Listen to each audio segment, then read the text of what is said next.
Uncovering truth behind prison walls and navigating sensitive legal complexities of Maddie's case. She said she hasn't heard of it. But a lot of things get embellished. I'm seeing his the cellie across the way. It's not his cellmate, but what do you call them? Another prisoner, the one that his girlfriend. The guy down the road. Well, yeah, the guy that's sending his girlfriend sending stuff in packages. Your home yeah, mate. I guess it's an inmate cubicle. I don't know. You have to know the setup, right? Is it? Are they 2x2, 4x4? What does it look like? I don't think they have those blueprints. It's across the way. They show inside of jails, but he's there and the other guy's there, and so he does him favors. So yeah, somebody said that. How you could even do that? By the way, I thought that was against the law. Well, you're talking. He got remember they wrote him up for it, but he didn't really get any consequences. It wasn't much of a consequence. And Dee Dee, thank you so much for the $4.99 super chat. We appreciate you. We love you back. Jen's a Gypsy, Shamble Crime Crew. Yeah, thank you guys, and thank you to Synth. I just kind of want to talk about stuff as we were going through it, but I was like, okay, wait. Mm-hmm. So last night I was watching Alex. It's Alex Erickson, I think. I'm gonna be on her channel tomorrow, and they were talking about the accidental thing with Maddie maybe accidentally dying, and I guess on Hidden True Crime, Dr. John said something about when there's different levels of like necrophilia, and if somebody wants somebody to be semi unconscious or semi-conscious, different levels of it, and maybe that's how she accidentally died. But then you go to the hyoid bone being broken, and it takes 40 pounds or more to break. Is that what it said? Yeah. When I say it was a pretty good amount of pressure, 20 to 40 pounds, and so very specific. When I say accidental, meaning that maybe something was happening while they're doing that rough sex, something like that. And it wasn't that Jen wanted to do that or Stefan wanted to do that, but it happened during the course of something else.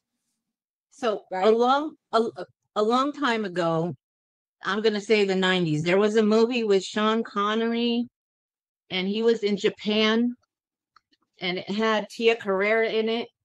And it came out that the one guy had gone around and done that to one of the geisha workers, like one of those kind of people.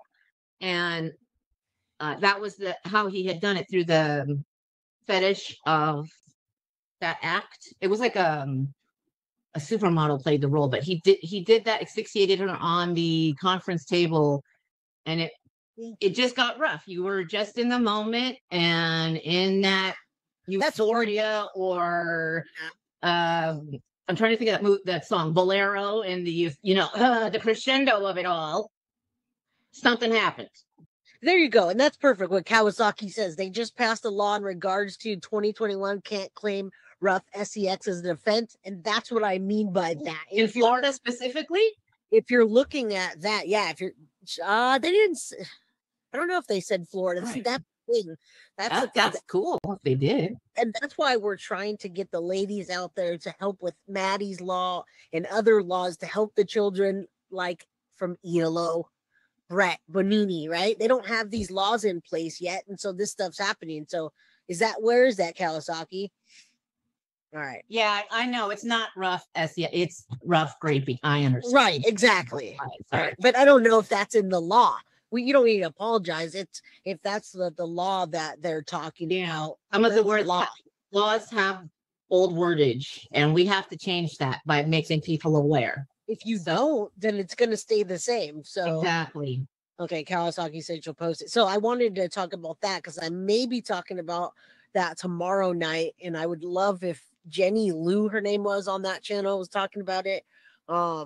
Again, I just don't know what the motive is. If people speculate Jen had a part in it and she came in and there was jealousy or any of it, but the hyoid breaking is not accidental. So, all right. Anyway, I had other thoughts about it, but then, when you're a man of that size compared to a girl of her size, and you are doing graping or whatever you want to call it roughly, and you put your, yes, that can still be accidental if he didn't mean to it and he just meant to choke her, because that's what they've done a million times before and everything was fine, and this was the one time. Or But and the reason, and also reasons is that also she was growing, her neck was getting longer, the positioning of the bones was different. Things that you, when you're a child and you're smaller and your things are, I mean, the only thing that stays the same on you from when you're born are the size of your eyeballs. Everything else changes and grows and changes positions even. So, I mean, it's not shoved up here now. You have more room because you have a longer torso, that kind of thing. So she had grown. They hadn't been together. There were a lot of circumstances and things going on, and it sucks. We know it sucks. And they're not in any way absolving him of what the hell he was doing, how long he was doing it, whatever. you just tried to speculate. Like, walking in the if I'd only, if I'd only, if I'd only. Right. I mean, it could have, if we ever hear a defense, then we might hear about Jen coming in and, her adrenaline kicks in. She gets strength and she grabbed Maddie by the neck and slammed her. We don't know. And then you didn't know what you can do when you get adrenaline. I lifted a fucking car off a kid with adrenaline. You are, it's amazed what you can do when adrenaline kicks in. You do superhuman crazy stuff. So I need to know. Yeah, we need to know that. We want, that was a good letter that someone wrote to him, minus all the vile stuff. Who just said, hey, maybe you could think about this, and right. And also on that last part of it, it said, also don't put all the taxpayers through this, because why is it fair to us that we all got to be paying for that? That doesn't make any sense. Why draw it out? Yada yada yada. I mean, I don't get from him that he's very Lori Vallow and he needs the spotlight. I don't get from him that he's very Sarah Boone and he needs that kind of spotlight. I mean, he wants acknowledgement. He wants, well, you don't know yet, attention, but we don't have to do any of that. That's what his mom's for. So we're just relaying information, right? Yeah, I mean, and then I wanted to talk about it because they were talking about it on another channel. And so I was like, okay, these are the things I want to kind of hone in on. There's a lot of information in the beginning, just him replying to the letter, and then there were personal things going on. So, I mean, we don't know what happened or what anyone's thinking. We're only going to find out when trial comes. But everybody's interested. Now, toxicology, that would be awesome. I know Stefan, we heard him say that he saw the autopsy report.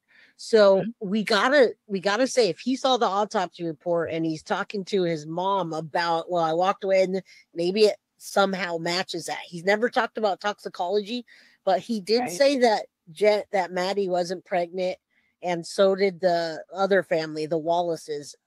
Soto, not Soto, they never talked, but Tyler talked it, or somebody. No, it was the family member that actually said from the Wallaces, Tatiana and Tyler.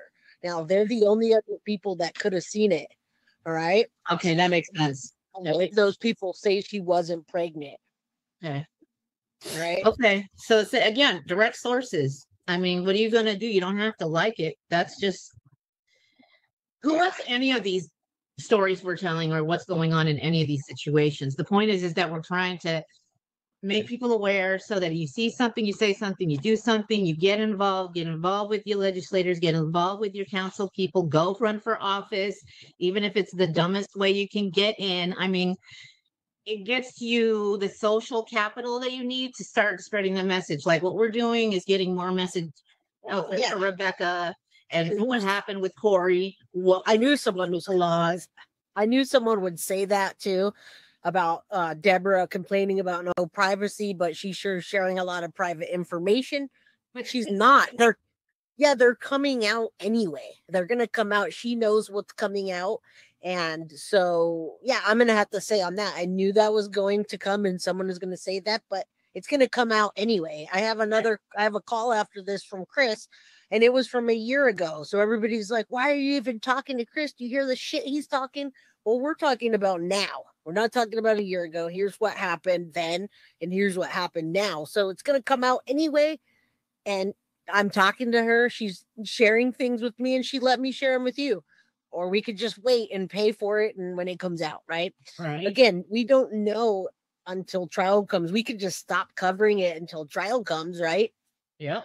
But I mean, we'll see what Stefan's gonna say. He says that he left the room, and when he came back, does that mean Jen did it? Does that mean he didn't realize he did it? What does that mean, right? Yeah. Right. But we could just So I have to speculate. say though, from your fans, if you were to stop just doing no guilty of crime at all, your fans might come stalk you because we know where you live now. Unfortunately, thanks to some people, we would come and stalk and be like, Jen, we need you. It's 4 o'clock. I know. I took the day off yesterday, and everybody was like, "Are you okay?"